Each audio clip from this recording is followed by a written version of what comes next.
Copyright disclaimer under Section 107 of the Copyright Act 1976. Allowance is made for fair use for purposes such as criticism, comment, news reporting, scholarship, and research. Fair use is a use permitted by copyright statute that might otherwise be infringing. Nonprofit, educational, or personal use tips the balance in favor of fair use. Thank you. Now enjoy the show. Hey, aunties and unks, how y'all doing? And everybody else going on in this world? What's up? What's going on? We just pushing these reviews out. That's what I like to do. Talk about these shows. Sometimes me and my girl be talking about it. And, might as well just put it out there for y'all to hear. Now, one day, me and my homegirl, Erin, is going to just have a frank conversation. I'm gonna try and convince her to do that. We haven't really had that discussion. So when she listens to this, she going to hear it for the first time.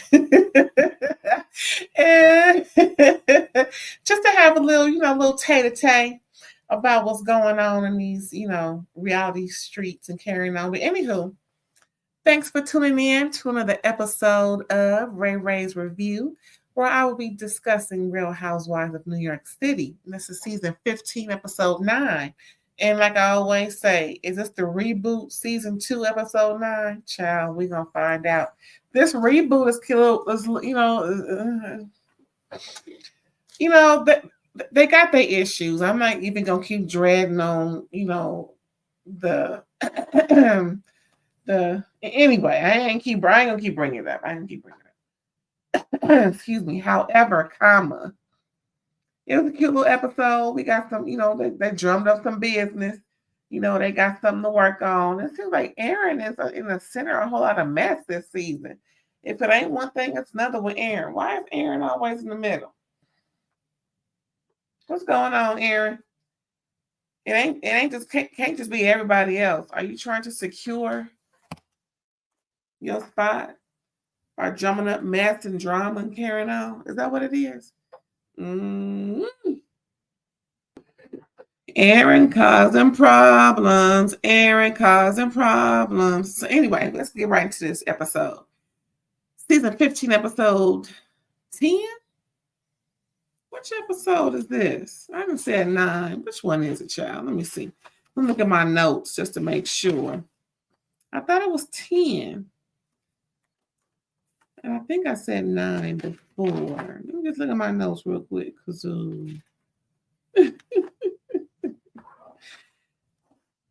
Sometimes you get things mixed. Yeah, it's episode 10. Anyway, like I was saying. So we start off with Sai. Pretty much she got some glass in her foot. She says she was getting her makeup closet together, took some stuff to the trash. Towards the elevator. It was leaning back into the house, so she kicked it and didn't realize what she was kicking and got some glass in her foot that went all the way to the bone, and apparently it's near an artery, and if she stops real hard on the gas pedal or the brake actually, or does something very quick, fast, and strenuous, it could cause problems for her. So she has some minor surgery to get it out. But like I said, it's still something going on in her foot with the glass. So she got to, baby it. But she said it will not prevent her from wearing heels. I said, okay, girl, if you want your foot, you're going to put that heel down. I said, hard head make a soft. What time is it? Got 5 more minutes. Hard head make a soft butt. You know what I'm saying? So we see Jenna. She has a closet sale. She made an announcement in the newspaper, child, and pretty much some other famous people that she mentioned that I don't recall who, but apparently look, I'm not into all the world she's into, so they're famous. That's the important piece. I'm just saying what she said. And she has a lot of clothes and shoes and designers and couture and everything, and it's pretty much paying for her teeth, that she said that's real expensive, despite the tall tales folks have said about her finances, and pretty much making room for her fiance who's moved in or is moving in. All right, now. Next, we see Raquel and Erin. They finally have their talk. And it was real superficial because it was real stupid for them to, have something. Actually, it was real dumb for them to clear it up. They could have just talked on the phone, chat. They could have texted, as far as I know. So pretty much Erin's excuse was, I'm just so overwhelmed, and Raquel too, with this engagement and everything. And for those of us who know, when you're planning your nuptials of any kind, it is a lot going on. I did it, and child, let me tell you, never again. Someone will be hired. That's all. If it happens again, someone will be hired. I refuse.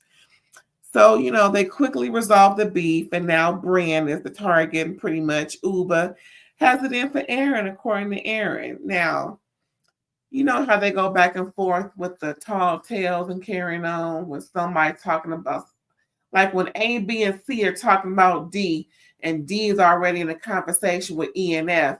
So they're just going back and forth with the production, how they're showing them talk about each other pretty much at the same damn time. Yeah. So, it just, like I said, went quickly from a resolve of their beef to now Brynn is the target, because they both realize that, Brynn embellishes. Because Brynn be delivering embellished news, so they have to take it with a, grain of salt before it's actually and factually verified. That's a shame when folks can do that every time you have something to say. Just to be on this show. I mean, drumming up beef and creating things when it's not there. It's kind of childish in a way. I want to like Brynn, but I don't know. She's a little nuisance. Anyway, so a little later in the conversation, they just pretty much have a real good time and discuss Ubah a little bit more, because Ubah is texting Erin crazy stuff. When Ubah get mad, she'll just give it to you. But at the same time, it's just a little weird because of what Ubah said a little later. But we'll get into that. So the night of the party, Ubah is a Russian bombshell. So the point of them coming to the party again, it's a Pose-inspired event. However, they get to come dressed as whomever they would like. That's another option. She's, trying to, Raquel, meaning she is trying to make the ladies who are so out of touch, child. I mean, who don't know Pose? Pose was the biggest thing anyway. Ooh, child. Anyway, people are so out of touch, and they're supposed to be all in the know. Pose was the biggest thing. What year are we in? From like 2019 to 3 years? 2022, during the Pangina. I mean, I'm just saying, it was the biggest thing ever, and it had so much positivity. People won awards. It was just a big to do. I would have imagined, but then again, when you're not involved in certain aspects of culture, you just don't know, and that's what it is. So both Jessel and Erin, like, what? Pose, huh? And we all know why them two ain't. No shade, but they're just out of touch. Anywho, the night of the party, like I said, Ubah's a Russian bombshell. Jenna is dressed like Brynn. She got on butt pads, but girl, where's the butt? Child, you could have just left them off. I was like, she needs some more va boom in that dress. Girl, if you're gonna do it, do it. But then again, Brynn is not packing in the back, so I can see why she got just a smidget of rump back there. Child, I can't even say rump. I felt weird saying rump. Anyway, so what else going on? Who came? Oh, Jessel came like Madonna. Of course she would. And then was like taking her bra off because somebody suggested the dress would look better without the bra. And she was a little self-conscious because they're big and growing because she's on her cycle. I'm like, girl. But she said she's so used to it being a model. They just, take stuff off, put stuff on right then and there, whatever they at. So I guess it was just a little tacky, I guess, And then Raquel came to her rescue so people wouldn't see all her business, And Raquel had on Bronwyn's red heart. If you know, you know. And then Abe and Erin came at each other, Erin says Ubah is still, hurt from last year. And pretty much Ubah says it's ridiculous that they talk all the time. And why is Erin saying these things about her? I'm like, y'all talk all the time, but y'all not talking about that? I don't get it. Anyway, next scene, the party's over, y'all. Next scene, Brynn has a book deal with Simon & Schuster. And this is where it's a little trigger warning. Not little, but trigger warning, trigger warning, trigger warning. Okay. I'm going to give you a, couple of seconds, maybe come back in like 3 minutes. Yeah, she's visited at her place by her ghostwriter. And pretty much the ghostwriter is going to help write the more technical part so that it can appeal from what she's saying. It can appeal. So it'll just have a better appeal to her story because, I guess that's the whole deal about having a ghostwriter. Yeah, so Brynn wrote, it's not all about this subject, but she talks about her essay and how it pretty much robbed her of time with her grandma because, she was dealing with it. She was in such a bad mental space. She couldn't be there for her grandmother. She couldn't spend time before her grandmother passed away. At the same time, it got in the way of her personal relationships, her emotional ties to family as well as romance. And she feels like she has to tell her dates about her essay. And I'm thinking, why do you feel like you have to tell your dates? I believe something so sinister and controversial and confidential would be with someone whom you're in a special romantic relationship with, not just a date. Like, are you warning them about what not to do? Because if you are, just a little tangent, that's what we don't want to do when we're, women, when we're dating. We don't want to warn people about what not to do. In my case, and it's worked perfectly, you let them know what you expect so that they don't just do what you say don't do. You want them to come to you with their honesty and their sincerity and their love and support and how they do it naturally, and don't give them a gauge as to how they should treat you in that respect. It's like giving them the key to open the lock, if you get what I'm saying. But back to this, but the whole thing about her being so hypersexual, though, is very interesting.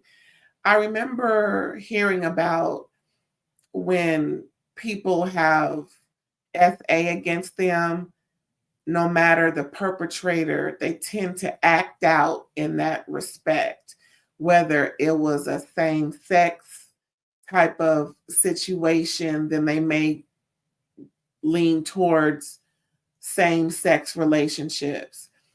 If it was an older person doing it to them, they may, lean towards relationships with older people, or perhaps whoever it was, they may lean against whoever that type of person was in their life and not want to see it affects people in different ways, right? So, I'm just, it kind of explains a little bit why she's so hypersexual in that way, in that manner, with, guys, girls, people's husbands. It's just that whole sex kitten type of fluidity situation that is not really cute. And then hearing this, that what happened to her, and she's just, wanting to put it in the book, but not the whole book's not going to be about that. It's going to be about her life. I think that's interesting for her to have this hypersexuality towards any and everybody, knowing that she went through SA. But anywho, we're done with that. And next we see Raquel visit Sai, and she finds out about her foot and everything. And then this is where we're gonna have some flip-flopping, like I mentioned, with production. So Raquel, Sai, and Ubah are talking while Erin and Brynn are talking. So Brynn is helping out with meals for the elderly. Ooh, excuse me. And like I said, so they're all having their separate conversations in separate locations, but production's flip-flopping because they're talking about each other. So like I said, Sai, her foot pain is okay, but she's managing. Ubah tried to walk down the stairs and offering Sai to get on her back. I wish I would hop on somebody's back. She's like, child, don't you gotta put me on your back? I am 40 years old. I know how to walk. I'm a grown-ass woman. I'm not, that was funny. Anyway, so Erin finally shows up to help Brynn because she was, Brynn was waiting for a minute. And, like I said, Ubah's confused why Erin is, creating conflict for her with the group, talking about her when they talk all the time. And then Raquel talks about her mom not coming to the party because her mom said she has some obligations that she couldn't get away from in Puerto Rico. And then again, we hear more about Sai's Puerto Rican family. She's not African American; she's Puerto Rican. And like I mentioned before, so was Raquel. And they're just talking about how perhaps Raquel can go out to see her mom. And then Raquel mentioned, maybe we can all make it a group trip and go to Puerto Rico. And they're like, oh, cool. So they're going to make a trip to go to Puerto Rico. And of course, so Raquel can see her mom and see her fiance Mel. And then we get more conversation from the other folks. Brynn tells Erin that Ubah gets in the way of Brynn's perception. Okay, so Brynn tells Erin about Ubah and how Ubah gets in the way of Brynn's perception of Erin, how Ubah will say things that will maybe convince Brynn to think of Erin in a different light. And I can see that happening only because Ubah is explaining why is Erin acting this way. Maybe it's this, or maybe it's that. Not really convincing Brynn, but just showing her the type of things Erin is doing. Again, the way Brynn delivers the information, you have to, clock it and then check it. You got to fact check it. But from what I'm hearing, how they're all talking, that's what it seems like Brynn is really saying. But Erin is getting the picture that Ubah is trying to change Brynn's perception of Erin. Get it? Okay. So then Ubah texted Erin, that she's pathetic for coming her for being, and she's being messy. And pretty much Erin wants a convo to stop all that stuff, all that bad blood between them. But she says she's a little scared of Ubah. She doesn't want the smoke. And Ubah comes with smoke. Okay, it is what it is. And then Sai says Erin believes her own lies and she listens but doesn't understand. And I can see that because in a scene where I think Raquel was talking with Erin previously, Raquel was trying to get her to look up who was that person? Oh shoot, I'm tipping my tongue. Anyway, it was someone Erin should know. It's a well-known entertainer type person. oh my goodness, who was that? Anyway, the whole gist of me bringing this up is Erin should know who this person is by now. Like I mentioned before, how are you so out of touch with pop culture? It's like everybody knows who Beyonce is. That's like her not knowing who Beyonce is. You know, it's just, and not just because Beyonce is a mega star, but the fact that this is pop culture. You know, you can't be so much in your bubble that you don't know how big these people are, you know, in in the world. You know what I'm saying? But I can see how Erin is perceived that way because like Jessel didn't know about Pose.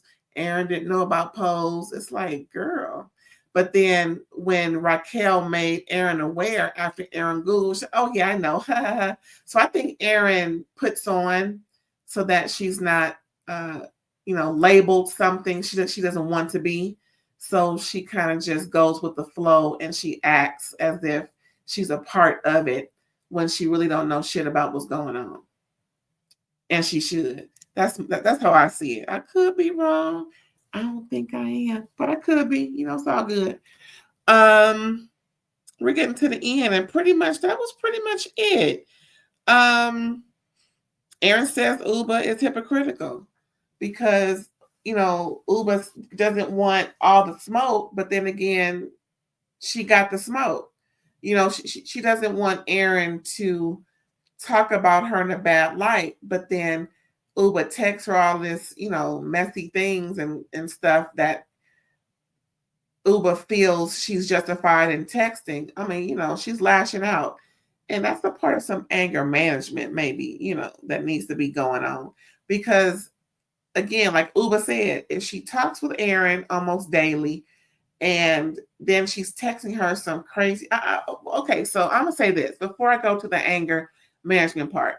Maybe that's just in conversation. Like, how could you say this about me when blah, blah, blah, blah, blah. You're being messy. You're da, da, da, da. So maybe Erin is taking it a little more. Okay. Maybe Erin is seeing it differently than how Ubah is presenting it, because Erin will do that. Just like Sai says, how Erin will believe her own lies. The perception tells it all. You know what I'm saying? Like I said, she was, not knowing about this and not knowing about that when it's the biggest thing out. So, maybe it's just, Erin is just not woke enough to understand people's ways. So she takes it because, and the textbook says when you don't understand something, you take it as a personal dig and then you lash out yourself. So maybe that's what it is. Anyway, that was it for Real Housewives of New York City, season 15, episode 10, not 9. I appreciate you for listening, and please come back again. We're getting these likes up, y'all. We're getting these likes up. So don't forget to subscribe if you haven't already, and like it and share it if you like. Give me a comment. Let me know. Did you watch the episode? Let me know if I missed something or maybe I got the wrong idea. I love the engagement. Thanks again for tuning in to another episode of RAERAES Review. See you later. Bye.